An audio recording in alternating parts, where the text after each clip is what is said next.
Hey guys, Vikings Zone 18 here. I know you're probably thinking, where have you been? And I don't blame you for thinking that because, alright, Terrence was out of town, but that is not an excuse. One, that's not an excuse for getting a Viking Zone network up. I could have found someone else. I apologize completely. But also, I didn't make a recap last week. You're probably wondering about that. The thing is, I actually did make a recap. I have it on my computer, but I had uploading problems. I couldn't upload the Raiders recap and the Northwestern recap. So I'm just going to do a quick one right now.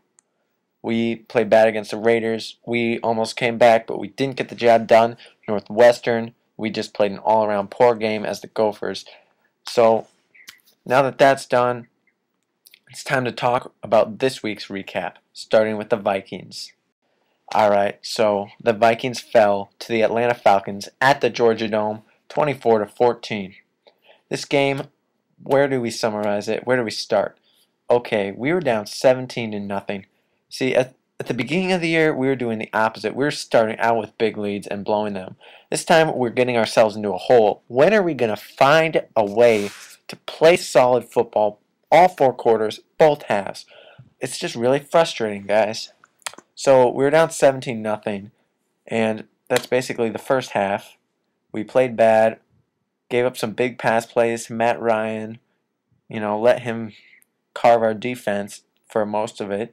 And then in the second half, it was our story. Our defense was able to shut him down for most of the second half. All right, we got Gearhart to plow it in the end zone, cut the lead again, and then Harvin caught a deep bomb. We cut the lead to 3 points. Viking football comeback nation. All right, but we weren't able to fulfill the comeback because, all right, we had plowed our way through.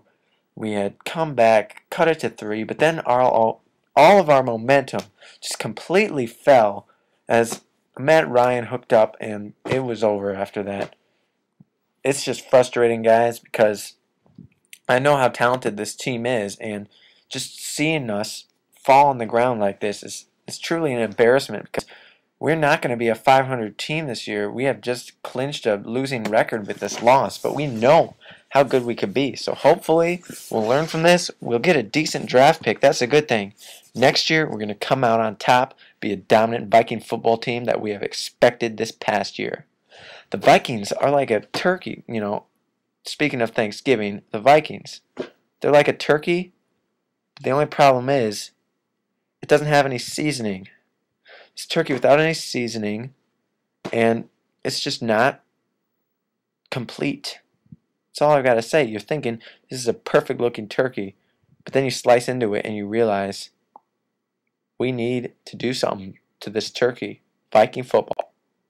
And yes, we really need to find what's going on here because we clearly have the ability to play solid football for one entire half. Why can't we do it in the second half? The world may never know. Alright, so let's break down some more stats from the game. Alright, Christian Ponder had himself a solid day. 17 of 25, 186 yards, 1 touchdown, no interceptions. That's just a solid get-the-job-done day.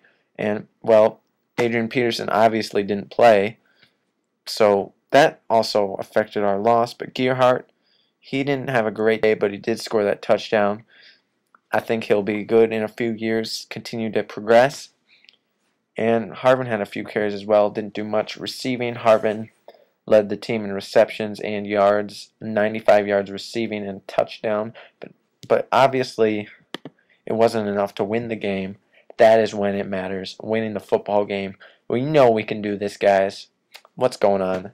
Let's continue to just move forward, move on from this Viking football success. Anyways, now it's time to talk about the Gophers and their 27-7 dominating victory over the garbage Illini for life Illini. That is right.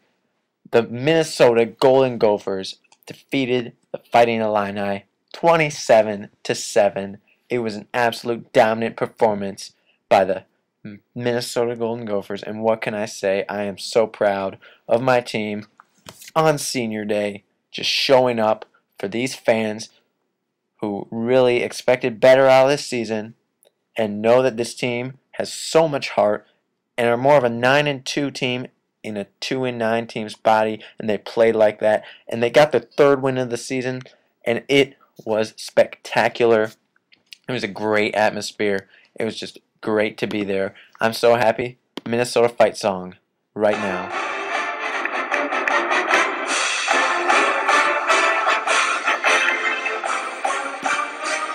So yeah,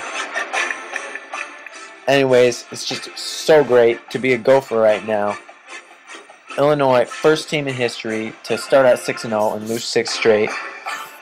This is clearly a momentum builder for our team. We know we're a better team than 3-9, but we didn't play like it for most of the season. This is going to build off, continue off next season. We're going to know how great we can be, and just for the fans, we really appreciate this win.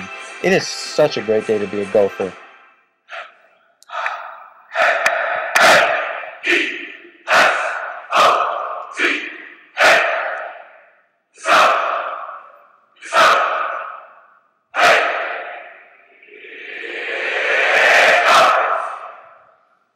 It's just great. That was going on at TCF Bank, and it was great, great, great.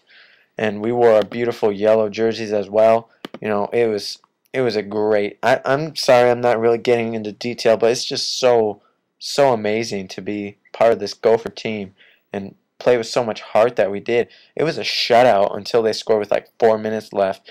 You know, I wanted to preserve the shutout, but a win is a win, and we dominated. This is next year, almost every game, instead of just like this. You know, our kicker was on today, hit a 51-yard field goal basically as time expired in the first half. Marquise Gray, how did he do? He had an average day passing, but his running was absolutely spectacular. Denard Robinson, who we have Marquise Gray, 167 yards on the ground and 2 touchdowns. Bennett had 57 yards, but, you know, this team is just so great when we click like that, and the chemistry that's going to carry over to next season. You know, you better be afraid. This Gopher team is going to be dangerous. All right, if they play like this every game next season, you better watch yourselves. It was the second straight year our only 2 Big Ten wins were Illinois and Iowa, but I'm not complaining about that. I just expect more wins next year, and it's going to be a great, great, great way to continue that momentum. And just, I'm so proud of our Gopher team. I don't know how else I can express it. Just basically all I have to say is haha Illini for life, and go Vikings and Gophs. That's all for today, guys. Hopefully a Vikings Zone network will be out Thursday, trying to get that arranged. That's all. See ya. Vikings Zone out.